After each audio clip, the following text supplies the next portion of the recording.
Presiden Prabowo Subianto meresmikan program digitalisasi pembelajaran untuk Indonesia Cerdas di SMPN 4 Bekasi, Senin 17 November 2025.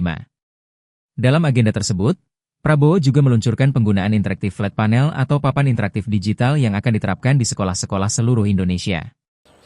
Ini adalah program kita sebagai usaha kita, upaya kita untuk mempercepat transformasi pendidikan nasional kita. Ia menegaskan bahwa pendidikan merupakan kunci kebangkitan bangsa. Hanya melalui pendidikan kita bisa menjadi negara yang berhasil. Melalui pendidikan, kita bisa merdeka. Prabowo menambahkan bahwa penguasaan teknologi, sains, dan ilmu pengetahuan merupakan fondasi utama kemakmuran.